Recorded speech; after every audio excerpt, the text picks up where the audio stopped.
Hi, everybody. Should You I start my timer? you can dive right in. All right, here we go. So I'm really excited to be amongst the other speakers today and all of you who are watching to discuss how all of us, I think, have quickly turned from going in person to virtual so that we can continue to provide the clients we care so much about with our care. And nothing's better than collaborating, right, between two wonderful organizations. I am Abby Simon, one of the group leaders of the Triangle Aphasia Project in North Carolina.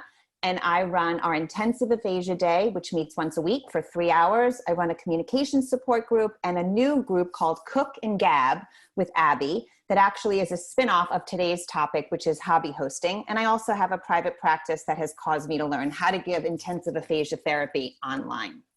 So, like I said, we were all in the same boat when the pandemic hit and had to think really fast about how we can take our center-based group approach to make it virtual. And at the Triangle Aphasia Project, we turned that into Tap at Home. And knowing that we wanted to keep the life participation approach at the core of our values, we considered those domains when planning how we would decide which groups to offer our members. TAP prides itself on the 4 core values that we hold in our hearts, no matter if we're in our hub or our spokes that are across the state. We focus on hope, determination, engagement, and purpose. So we said, okay, now there's COVID. What are our core values going to be?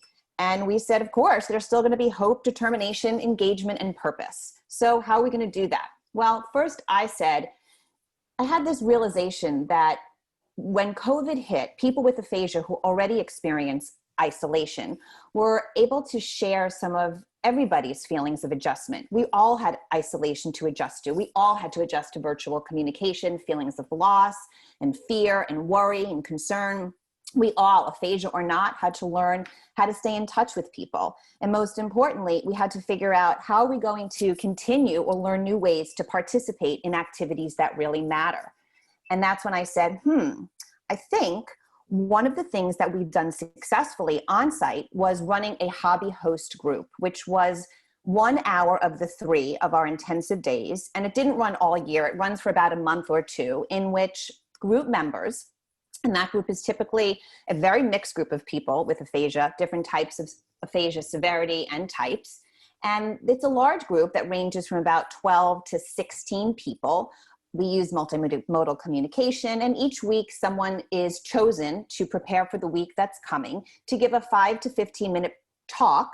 They can stay seated, they could stand, they could show us something from the table, of an uninterrupted presentation mode that allows them to share via slides, pictures, props, or demonstration what their hobby is, what it was, or what they're learning to do. And one of the things that I often encourage, if not always, is this peer-to-peer support of asking questions and answering questions from one member to the other. And I like that in a hobby hosting platform because people get excited by what they're seeing. So then while we've been in our main center, we've had hobby hosts talk about painting, Legos, gardening. We had a woman use her Lingraphica device and shared with us her love for NASCAR. And she showed us videos and pictures of herself. And then I said, okay, how are we going to do this from home? Well, let's keep our core values at stake: engagement, purpose, determination, and hope for sure. And how are we going to take the 4 domains of our AFROM, the life participation approach, and use this in another way? Well, I think that hobby hosting is a perfect way to exemplify the LPAA model. Using the language impairment, our strengths, our supports. We are within our own communication environment, which might be very comforting to some people as opposed to feeling uncomfortable or having different access, bringing in a hobby to one of the group settings. Participating in life situations that really matter, sharing their love and their interest in something, which can reveal their attitude and feelings about the hobbies that they like to do. Hobby hosting from home increases the opportunity, like I said, to share hobbies that they may not be able to transport or bring with them to the group setting. They can be in their own environment. They can go from one room in their house to another. They can go outside and show us their garden.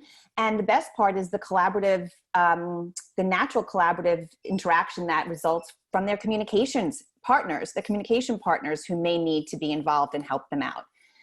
And to reinforce the things that do continue, multimodal communication, we've got group members in our virtual online groups that wait their turn. They know the hobby host is presenting. And then at the end of that talk, people can raise their hands and ask questions, providing that peer-to-peer support. And again, focusing on client-centered interests that can motivate and interest other people as well. I don't know how much time I have left. I have spent tons of time on Zoom trying to share with you a recording of one of our groups live, asking people about their hobbies. Instead, I'm going to show you the answer that somebody gave to one of the questions. Here's the response to somebody's question about how do you do puzzles with just one hand? And when I had my stroke, it was kind of funny because I only had one arm, and without it to work, I only have to do my puzzle in one arm. And that makes it a little tricky, but it is not bad at all. And I just love puzzles. Okay, hold on one last slide. Do I have another second? Of course. My last slide is to encourage our, let's just pull it up this way, ongoing collaboration and ways to think of whether we're like Tupperware parties or pampered chefs, how we virtually could host from our homes into yours and your homes into ours. How can we connect people with aphasia from around the world to share their hobbies? I think the virtual platform could be really encouraging and a great way to promote the intergroup connection. So that's our hobby host idea from the Triangle Aphasia Project that we've been very happy about. Thanks so much. Fantastic. Thank you, Abby. There's always something amazing happening at TAP, and we're so excited you shared that with us. I have a question from one of the audience members about how you help have you helped other people with more severe forms of aphasia to share in this format? Mm-hmm. That's a great question. And I should have said, because I was rushing, that before the person's week comes, that individual typically sends their pictures and slides to me, whether they have the assistance from somebody at home or not. The NASCAR icon was the perfect example of a woman who is nonverbal. Her comprehension is wonderful, and she presented the entire thing with her Lingraphica. So she sent me the pictures, I had them on our television, and every one of her buttons on her Lingraphica correlated with the picture on the TV, and we coordinated when I would advance the slides. A presentation about a hobby could be nonverbal. The beauty of sharing a hobby is that you can just demonstrate it. And we had the individual who worked with Legos bring in, actually, I think I brought in the Legos. I brought in a ton of mismatched Legos, put them in front of everybody on the table. They had to put one arm behind them, even if they had good use of it, and build something just with the one hand. So I really don't think the severity of the aphasia should impact their ability to use their communication, just like it shouldn't anything, right? They can have picture supports and other ways to express themselves. Another question came in, thank you, Abby, about whether group members or an SLP and a group member have ever collaborated for a presentation. Obviously, what you just spoke about is collaborating as well, but have you ever paired people with the same hobby, done a compare and contrast or anything like that? The one thing we've done, so at TAP, we don't have a full-on kitchen. We have sort of a makeshift kitchen. One of the things my group has done is we've had a bake-off or a cook-off, and we've had sort of groups cooking together with the same ingredients and coming up with different sandwiches, if you will, which is why I've created this Cook and Gab. I want to call it Cook and Gab with Ab, but the Ab doesn't really that's not really who I am. So I'm hoping that the cooking virtual group will allow us to share recipes, share ideas, share ways that we can cook at home, perhaps with physical limitations. And perhaps, I guess virtually, we won't be able to do too much peer-to-peer hobby sharing unless I have people through Zoom maybe share something jointly, which is a good idea. And maybe we can do that from one aphasia group to another, right? Someone across the country could show what they're doing with stamps or genealogy, and someone from our center can share how they're approaching genealogy, which is another hobby, by the way, that someone in our group has found to be very exciting, doing genealogy from home and on the computer that he shared. Had you seen my Zoom video, how he does it? Terrific. Lots of potential directions. Thank you so much, Abby. Sure. I imagine you'll be getting some follow-up. Great. Todd, should we take it to the next? Let's keep going. All right. Who's up next? I think we have Erin from Brooks Rehab up next. Yeah, hi guys. So excited to be with you today. Again, my name's Erin Nikitas from Brooks Rehabilitation Aphasia Center in Jacksonville, Florida. So here to give you a very quick, easy, awesome group for exploring arts and culture virtually. So a lot of us are stuck at home because of the pandemic, and this is a great way to get out of the house. Quick background about Brooks. We're in Jacksonville, Florida, life participation approach to aphasia model. And we have two programs, our community program and our intensive program, which we have been blessed to keep the doors open through this entire time. So we've been running in-person groups as well as online Zoom groups. So again, our members are used to outings. We're used to going to Starbucks and restaurants and museums. And so we started on our Zoom groups looking for virtual options, and we came across this amazing resource, thanks to Google, called Google Arts and Culture. And it's simply found at artsandculture.google.com, or you can search it in any web browser. And it's an amazing curated collection of virtual tours and descriptions of national parks, museums, music genres, you name it, it is on here. And it's for the United States, but it's for the entire world. So you can really go way beyond the borders of your own home. What is amazing about this is you simply pull up the website and share it, and we scroll through, and members can pick spontaneously that day whatever they're interested in or what they want to talk about. Throughout our Zoom group, we support communication as usual with whiteboards or their AAC devices, but then the website also has amazing pictures, videos, and 360 tours that add to that supported communication aspect. And really, our members have enjoyed getting out of the house with this virtual platform. Really, all you need is a video conferencing platform and the ability to screen share. It also helps if you have audio capability, because then if you play music or videos from here, then they can see it. So this is an example. When you go to Google Arts and Culture, you're going to see this opening page, and it is massive. So you can see there's places. You could pick anywhere from Mount Everest to a Buddhist temple to Egyptian pyramids and go that route. You can go in depth with pieces of artwork, and they actually explain the artwork underneath the picture.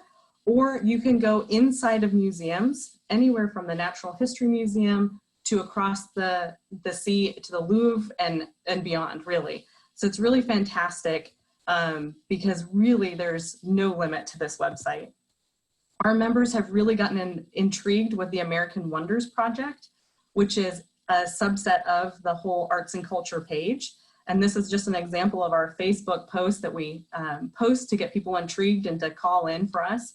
But the arts and culture website curates American artwork, music genres, history, you name it, it's on there. We've particularly enjoyed going virtually hiking. So our members kind of can pick which national park they want to go to. And it's really neat because if you see that yellow icon of a person, you can drag and drop them into the national park and see 360 into the views. So a lot of our members who have been hiking before will bring in pictures, they'll talk about their stories. It's really amazing. The other day we went to the Redwood National Park, and the members simply seeing the pictures of the trees said, wow, I feel less stressed. And so we've even talked about exploring nature virtually to help with stress levels. A neat aspect too is the performance section on the American Wonders Project. And you can actually go virtually and sit on stage with the Philadelphia Orchestra at the Carnegie Hall and rotate around as if you're playing an instrument. And what was really neat, when I scrolled to this page, one of our non-fluent members saw the picture of the Lindy Hop and got up and started dancing and proceeded to tell us, string together, how she used to dance the Lindy Hop as a young woman. And we would have never known that had this picture not been there and been supported for this whole conversation. So really, just facilitate conversation as the members pick the various topics or pictures or artwork that they want to talk about, and maybe help them navigate if they're screen sharing, and encourage them to bring in from their house. They have all of these materials from pictures and playbills to bring into the call. And we've even had some members that have said, hey, I'm going to use this as I'm calling on Zoom to my family members, because it's a great interactive environment. And really, just to sum up, have fun, because the stories you're going to get out of this website is amazing. So it's a really simple, easy Zoom group to run. We've done it both in person and online. So thanks again for joining us. And I guess I'll be taking questions, but here is my contact information if anybody wants to follow up. Wow, thank you, Erin. There's a ton of chatter and commentary about how amazing the site is. A number of people already Googled it. Thousands of group ideas at your fingertips, as you mentioned. Someone had a specific question about what you use to create your Facebook post. Yeah, so this is an amazing resource called Canva, CANVA.org. And there's a free version of it. And I see Todd kind of smiling. But Page Access uses Canva too? Yeah, so I have a background also in graphic design, and this is the least expensive route to go, and it's a drag and drop platform. So if you want to help your materials look a little bit better, use Canva. And if anybody wants a tutorial of it, drop me a note at help@aphasiaaccess.org, and we'll find a time to do a screen share and walk you through it. Glad to. It's Canva, C-A-N-V Victor A, is that right? Yes. Okay. C-A-N-V-A. I'll just put it in the chat now. Yeah. And someone already wrote that they love Canva. Another question that you might have addressed toward the end of your presentation, but because it sounds obviously very interactive, is there, in viewing kind of what's on the site and what's available about a place, a museum, or an experience, do the clients have an opportunity to kind of either orally read, or how much interaction is there as they're viewing? Yeah, so a lot. And that's the great thing about this site. Even when you click on a national park, it has, usually paragraphs that talk about it, so you can zoom and make it larger on screen, and they can read a little bit and interact. Even the pieces of artwork, if you pull it up, there's usually description underneath. And so then they can say, oh, I've seen that before. Oh, I have a piece of that artwork in my house. So it's very interactive. Okay, terrific. And then kind of on the same thread, are there any tips that you have on slowing down the speed or complexity if there is verbal content, if docents, for example, are presenting? Oh, that's a very interesting question. I haven't looked into that, but usually just like on any YouTube video or any embedded video, in the settings, there's usually a way to slow down and put on closed captioning. So that's an interesting question. Something for us all to explore. Yeah. Are there any other questions that I've missed? Todd, do you see anything else? Oh, we do have a comment that if you have a teenager in your midst, underfoot chances, they use it in school a lot, this resource. So Yes, indeed. Great. Well, I think there are dozens of gems there already from your presentation and from Abby. So I don't think we're going to call it a day yet. I think we're going to keep going, but thank you so much, Erin. You're welcome, Anne. Thanks. My notes are right. I think we're on to Leanne and Lindsay. Yep. Take it away. We're glad you're here. Glad to be here.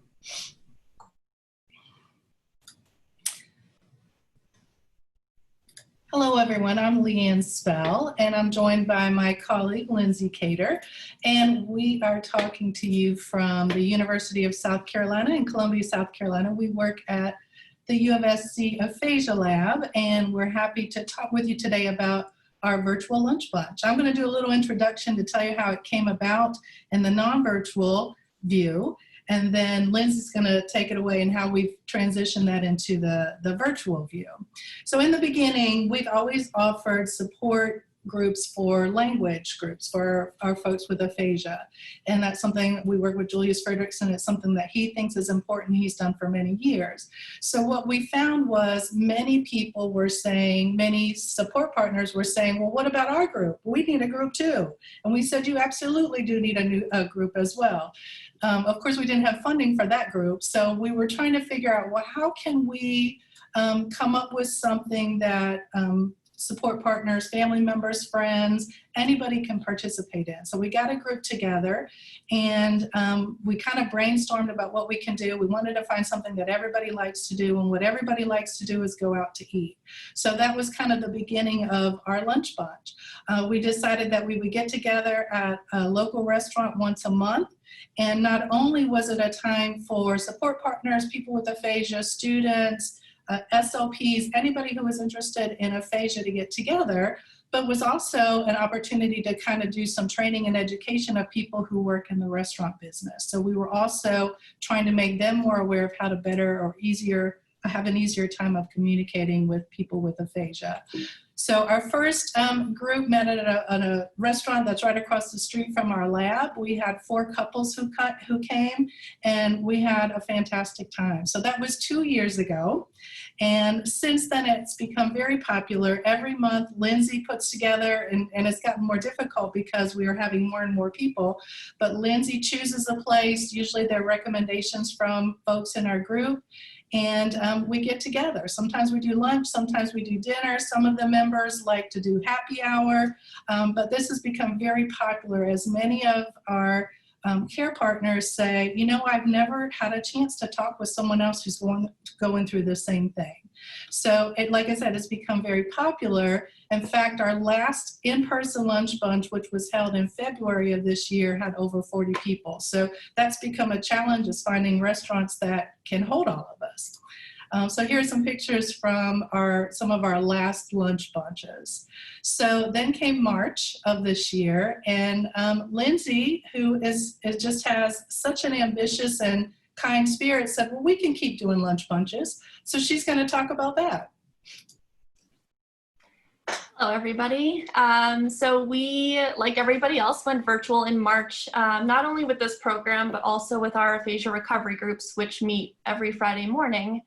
And we decided to capitalize on this opportunity to continue having social opportunities for people with aphasia and their family members. So instead of this 2-tiered program where we were including restaurants and wait staff, we've really focused on our participants and their families. So our monthly events have been a variety of different things, one of which has been a baby picture naming competition and kind of a game show style. We've also used this opportunity to have PhD students in the lab present results from studies that a lot of our participants have been a part of, and we see that as a way of really giving back all of this time and energy that participants have offered to us. And we've also showcased resources, both aphasia specific and otherwise, for our folks to stay in touch both with each other and the world. This month we'll be doing a USC Aphasia Lab themed scavenger hunt in which folks will gather items from their home. I've sent a list already, and we will gather together to share those at the end of the month. And Leanne, if you'll go to the next slide, perfect. And in doing this, we have found that this opportunity has been really successful in a lot of ways, and we've also learned a lot of lessons. So one of the positives is we've not only been able to maintain our attendance, but we've also been able to reach a lot of folks who just geographically or mobility-wise wouldn't necessarily be able to join us month to month in person. And as we've all discovered, right, being virtual has offered that. We've continued this social opportunity. We've also been able to include people with aphasia and their family members, caregivers, as well as SLPs, both from our lab and the community, as stakeholders, not only in our research, but in ideas about moving forward with this program and how to make the best out of this COVID situation. With the transition to a virtual realm, we've of course dealt with technology troubleshooting issues. It's been really helpful to have the Friday morning groups to chat with folks more on the one-on-one setting, have my cell phone number accessible so that if folks have trouble logging on or they're having difficulty with their webcam or their audio, we can work through that together. Because our groups have been so large month to month, we've also been able to use the Zoom feature of breakout rooms in which an SLP or a student from our lab kind of takes on a leadership role in each of those groups and helps to facilitate conversations that way, so that we're not working with one big group. And then we've been using alternative communication modalities. Folks will have a notepad next to them and hold that up if that's the best way for them to communicate. We've also been encouraging folks to use the Zoom chat box to share ideas that way.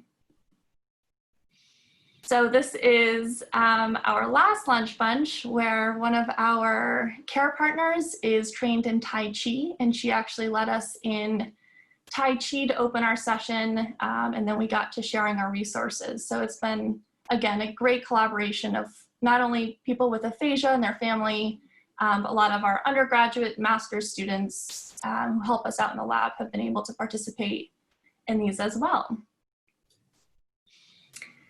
And we're very excited to announce that, as Leanne mentioned at the beginning, this program has not been previously funded. It's been a lot of kind of behind the scenes and pulling strings with the community to make this all work. But we were just given an outside donation from a community member, and we are hoping to use those funds to expand this program. Also create a loaner program for technology for folks who may not be able to currently connect with us online, and continue offering a real variety of opportunities each month for our folks. So doing things as we've listed here: cooking, yoga classes, crafting, perhaps even a wine tasting, and incorporating just a variety of events. So here we are again. This is actually a clip from one of our Friday morning groups, but we've got a lot of our regulars who attend every month to these events, but it's been great to see some of the new faces, especially because our treatment program through the lab has gone virtual as well. We've been able to incorporate some new faces too. So that's a quick spiel, but we're happy to answer questions, and thank you all for being here. Thank you, guys. Thank you, Leanne and Lindsay. That sounds great. A number of comments congratulating you on your program. We have just a general question. I think people are really interested in taking these resources and running with them and the ideas. And I think the question has to do with whether the PowerPoints will be shared. We won't be sharing the PowerPoints as far as I know, but we have asked each panelist to prepare just a quick one-page handout with tips or links or resources, do's, don'ts. So you will have access to that after the virtual Bag and Seal program. Todd, any other elaboration on that? No, I think that's spot on. I think the other thing just to remember, in case you missed it up front, the video of this will be around. Okay. And the video of this will stay on Facebook from the moment we're over in perpetuity. But we'll also be sharing it in a more permanent location in about a week, next Tuesday, and next week's Aphasia Access and e-newsletter. We'll put some nice graphics on it and get it ready for prime time. I have a question for Leanne and Lindsay, because one of my colleagues, Jerry Kaplan, runs used to do it monthly, an aphasia community group meeting on a Saturday each month. He's now doing it 2 times a month, as many of, I think, of us have seen that people want to participate, especially in these even more isolating times. Have you found that there's a group size that's too big to manage on Zoom? I think numbers wise, we've hit close to 40 for some of our online meetings, if not more. And I personally think once you get over 15, 20, it gets very difficult to navigate a singular conversation. And that's typically when we send everybody to their breakout rooms, and dealing with 4 to 5 conversation partners is much easier than 40. And now that our members are getting more Zoom savvy, they start sharing things with us, and sometimes we kind of have to rein everybody back in and say, wait, we got to get back to this. So, but that's kind of been cool to see them take that initiative to share different things during our get-togethers. Good problem to have. As a follow-up to that question, how many people do you typically put in a breakout room? Or I imagine it depends on the overall group size, but what's your sort of ideal? It does depend on the total group size. I think the last time we did it, though, we had 30 to 35 members, and I think I ended up having 5 different rooms. So again, I think it depends on the activity too. That was the baby picture game where we had everybody go through the slides and try to name each other. So just given the nature of the activity, that would change as well. And our students are very active in all of our things, and I noticed several of them are watching today. Good job, guys. But anyway, they're very involved and are always happy to volunteer to do breakout rooms and help us out with these things as well.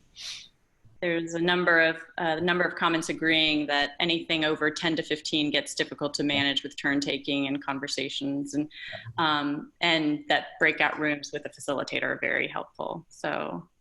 And I, for one, am definitely going to steal that baby naming game. That sounds really fun. All right, maybe I'll just wait 5 seconds to make sure I haven't missed any questions. I don't think you have. I've been watching too, Anne. Okay, great. Thank you so much, Leanne and Lindsay, and congratulations. And we look forward to reading about how your program expands. Thank you. We're off to Arizona, if my notes are right. And Fabi. Hello. All right, let me pull up my screen. Everyone see that okay? Looks great, Fabi. All right, well, I'm going to talk to you today about our TED Talks group and some lessons that we have learned along the way. My name's Fabi Hirsch Cruz, and I am with Friends of Aphasia and the Aphasia Center of Tucson. So for those of you who might not know, TED in TED Talks stands for Technology, Entertainment, and Design. The nonprofit TED organization hosts conferences all around the world. They gather speakers from really diverse and interesting areas, and then they distribute the recordings of the talks online so that everyone can have access to them. The TED organization's agenda is to make great ideas accessible and spark conversation. So that's just a perfect fit as a springboard for conversation in our aphasia groups. So how it all started, our early days. I started the TED Talks group at the Aphasia Center of Tucson about 4 years ago. I love watching TED Talks, and I would watch them with my husband and we would talk about them. And I just wanted to share this experience with our aphasia group members. And I thought it would be easy. I thought there would be very limited prep. I watch a talk, we watch a talk in the group, and then I ask some questions, we talk. Prep turned out to be very time consuming. I would watch several talks to make sure the topic would be interesting, that the speaker could be understood. So I was spending hours preparing for the group. We did ask group members for ideas and to come up with talks, but we had limited results initially until about a year in. Then one of our group members finally came to us with a TED Talk that they wanted to share with the group. And then we got much more serious about turning the group over to the members, which has been terrific. And now group members are responsible for finding almost all of our TED Talks. As far as our format, it's an hour-long group. We watch a TED Talk together as a group. We turn the subtitles on and we slow down the speed, as other people had talked about earlier. And then we have some conversation questions to help get sort of the conversation going. We do encourage the member who chose the talk that day to provide some questions in advance and to guide the discussion themselves, so we get some group member-to-member interaction, all facilitated by a leader as needed. I won't talk about the challenge part unless it we have a chance in the discussion. So just folks mentioned earlier about how adjusting things for watching talks. So in the bottom right corner, you can turn on the subtitles, different languages, and you can also adjust the speed. So our day one now, we have our group leader or facilitator, which is usually a volunteer or a grad student or speech pathologist, takes the lead that day, models the session. So they provide a TED Talk and they facilitate the discussion. Then they provide to the group members guidance on how to find TED Talks, and they initiate a calendar or a schedule for the semester, and our group members then choose days that they will lead the group. And we do have some guidelines to help our group members choose TED Talks. We recommend they pick something between 8 and 15 minutes long. It just seems to work well within our hour-long group. And we ask them to choose a topic of interest to them as a group member and that will hopefully be of interest to the other group members. We do also ask that they listen for the speaker to make sure that speaker can be relatively well understood. So strong accents are really the things that make it the toughest to understand, and sometimes we have to look for a different one. As far as how to find a TED Talk, we typically recommend an online search now. So TED Talk and then whatever you're interested in. So TED Talk recycling, TED Talk oceans. We initially recommended the TED Talk, the TED website, which is TED.com, because they have a search engine, but we found that it's really limited. We don't get as many TED Talks coming up as when we just do a Google search. And if you do a Google search, you also sometimes get these curated lists. So we did a TED Talk bike search and came up with the best cycling TED Talks, and we chose from there.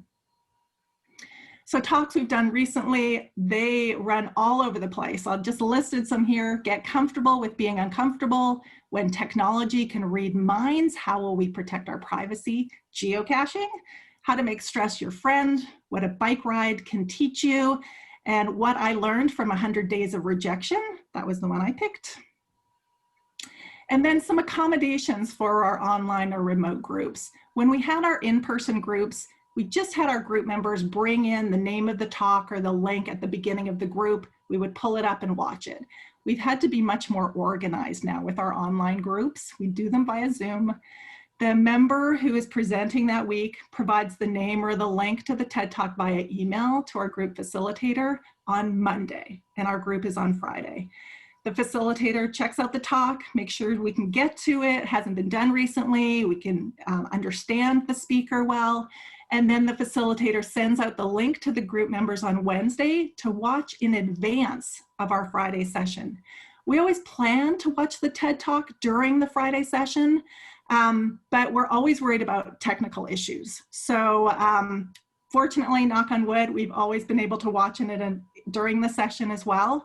And that's been nice too, because people watch it in advance and then they watch it in the group. And I think comprehension is really helped out by that process. So that's all I got for you. So I'll open it up now to any questions, or if other people are running this groups, I would love to hear more.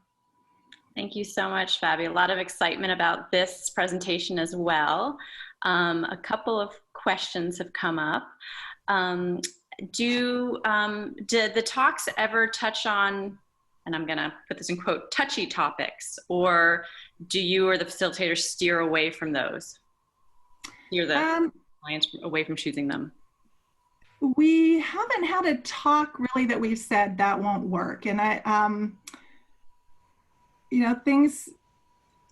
no, I think people are really, certainly we've been run all over the place as far as things that are very motivational, but there really hasn't, I'm trying to think, I can't think of one that people have objected to.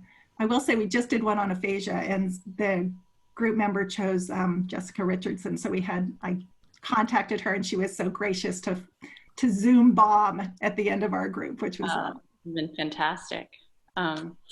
Another question is, how many people minimum do you think can be in this group? And could you do this in a one-on-one session? Yeah, I absolutely. So sorry, that was the answer to the second part. I think you can do it in one-on-one sessions. And I think, you can do it in smaller groups. We typically have 10 to 15 people in our Friday group.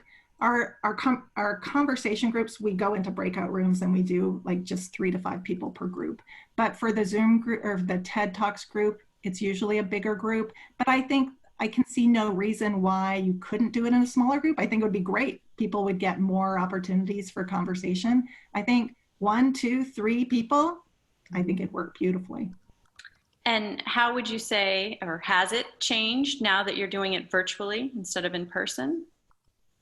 I think we've just had to be more organized. We have our questions now in advance, and that's been helpful. We just always have to keep in mind that there may be technical issues.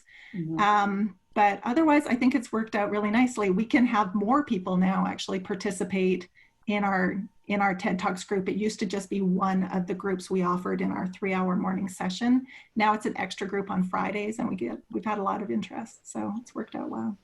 That's great. And then a clarifying question. Did you say that the facilitators generate or lead the discussion questions, or does the individual with aphasia collaborate to generate those questions and then pose them to the group? So it really depends a lot on the person who is taking the lead, the member who takes the lead that day. We have folks who can do a lot of it on their own. They generate questions and send them to us, and we encourage them to take the lead in asking the questions. We have them up on slides in Zoom, just like we did today. But then we have folks who that's much more difficult for, who have much more difficulty with expression.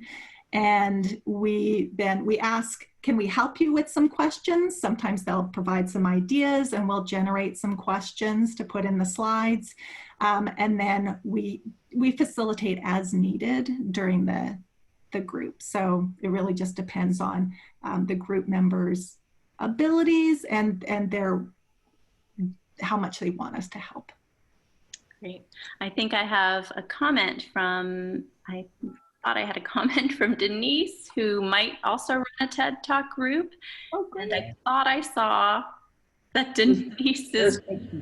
We have also run this group for some time. We often help folks select a topic together as a group at the end of our session. Each member is supported in choosing a topic, and then we have a list of topics ready for weeks ahead. This helps with folks who aren't so great at doing homework, people I relate to.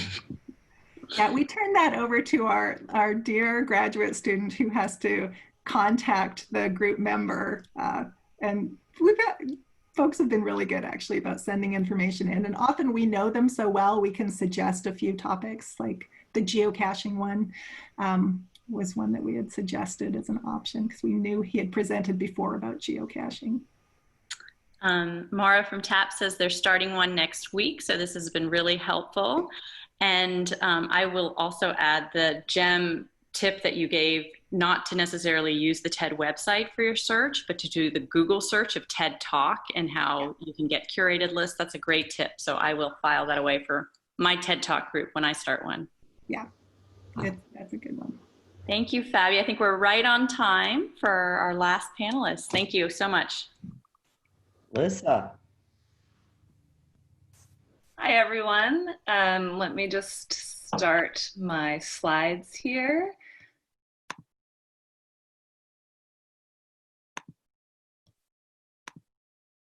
All right. So I'm Lissa Rome from the, well, let's see, there we go. I'm Lissa Rome from the Aphasia Center of California in Oakland, and I'm going to talk about our podcast listening groups. Before I was a speech language pathologist, I was a journalist, and I worked in public radio, and I produced podcasts back before anyone had heard about them. And now there are over 800,000 podcasts out there, with more all the time. And they're really an increasingly important medium and a part of the conversation. But many people with aphasia have never listened to a podcast before. So I wanted to bring people with aphasia into the conversation about podcasts because people said that they were interested, but they didn't know how to access them, and they felt kind of left out of the conversation. We piloted this offline in person last year. The structure is very similar to the ACC's Book Connection program, which is our book groups. And then we expanded the podcast listening group this year and brought it online. So we now have 24 participants across 3 groups. Most of them have mild to moderate deficits in auditory comprehension. This is a challenging group for people. So we're meeting weekly online for 8 weeks, and the sessions are 75 minutes long. A week in advance, I send out an assignment, which is the link to that week's podcast for the following week's discussion. And I also provide a written summary and the transcript. So in our sessions, participants discuss the week's podcast, and then they take turns presenting podcasts that they've chosen and listened to on their own. It takes a lot of prep time for each session. And I go into some more details about that in the handout that you'll all receive. I think in terms of selecting podcasts, obviously having good topics for conversation is really important. And there are a bunch of additional considerations to facilitate access for people with aphasia. And again, I go into that in detail in the handouts, and I'm happy to answer some more questions about what helps make podcasts more accessible. One thing is that transcripts are really, really essential for access. Most of our members rely on them, but most podcasts don't have transcripts. There's actually currently an ADA-based lawsuit against a large podcast producer, Gimlet Media, on behalf of some deaf and hard of hearing podcast consumers. So I'm eager to see what happens with that, and hopeful that that will mean that podcast producers provide transcripts and closed captioning. There are 2 ways to listen to podcasts. One is by streaming them, and one is by downloading them. And I highly recommend sticking with streaming for the purposes of these groups. Members just click on the link from whatever device they're using, whatever operating system. It's much easier than dealing with downloading. Members have collaborated, and we've come up with tips to help make podcasts easier to listen to and to facilitate people's understanding of them.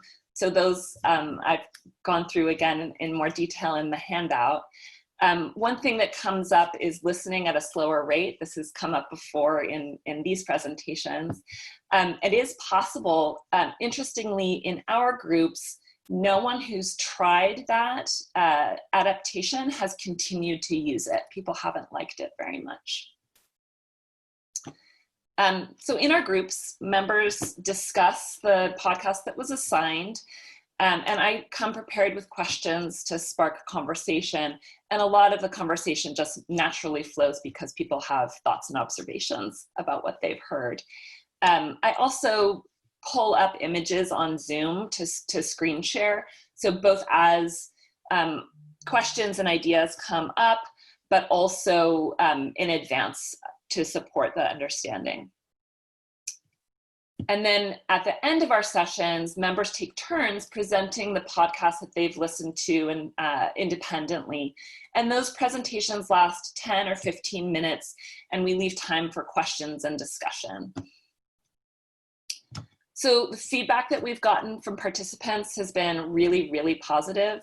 People love listening to podcasts and find this like a really welcome challenge, especially people who've had aphasia for a longer time and who want to feel like they're working on something new. And also people who want to be part of this conversation that's happening around them about podcasts. So we have these great conversations, and then I think people seem to feel quite empowered by being able to go home and talk to their friends and family about podcasts that they've heard and just about the medium in general.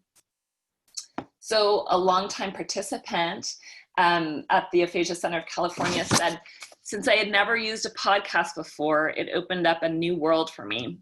It was a challenge to listen to several people talking quickly about a subject. I had to listen 2 or 3 times. Then another challenge was to summarize what I had heard and convey that to the group. I loved it. So I would really encourage you guys to try out podcast groups of your own. It's really fun, it's really rewarding, and I think it brings people into the conversation. And I guess I'll take questions. Thank you, Lissa. That sounds like a fantastic group. At BU, there's also a wildly popular podcast group, and a lot of what you shared was exactly what I've heard about participants who are in that group and what they enjoy about it. A few questions from the audience. Do you have any examples of podcasts that your group members have really enjoyed listening to? I don't know if you can pull that up off your top of your head or... Yeah, sure. We have listened to a wide range, and I try to choose podcasts that are really different, and then the members bring in really different podcasts. Some of the ones that have been particularly popular, we listened to an episode of Ear Hustle, which is produced from inside San Quentin Prison, which is in our area. People loved that. We listened this week to an episode of a podcast called This Is Love, which is the story of a long distance swimmer, Lynn Cox, and her encounter with a sea creature. I won't give it away, but people really enjoyed that. We've listened to, let's see, there was a great radio lab about the history of curb cuts and the disability rights movement that was really popular. I haven't, so far, none of them have been met with like any negative reaction. People just seem to really enjoy them. But choosing them takes a lot of work. and I think you mentioned that it's a mix of you curating the weekly podcast, but can you clarify the piece where the group members share a podcast? How does that work? Yeah, so I provide them with a list of podcasts that I've encountered, and it's broken down by topic area. And I make some notes about what the podcast is about and whether it has a transcript. And I include the link. And then people can choose from that list. Often people actually go out and find other podcasts. And if people need some more support, I help them to find something that is on a topic they're interested in and that will be an appropriate length and more accessible for them based on their needs. And then they prepare a presentation about that podcast to bring to the group and to talk about it for 5 or 10 minutes and then open up to questions from other people in the group. What do you find is the longest part of the prep piece for you, for the group? Probably preparing the written summaries. So people find that reading those in advance really improves their comprehension. Mm-hmm. So these are like usually 2-page summaries. I have a list of characters in, people who appear in the podcast so that anyone who's stopping and starting, or just to kind of familiarize with who's in this podcast and who these people are. And then it has a kind of point by point, here's what happens in the podcast in a condensed version. And that takes a while.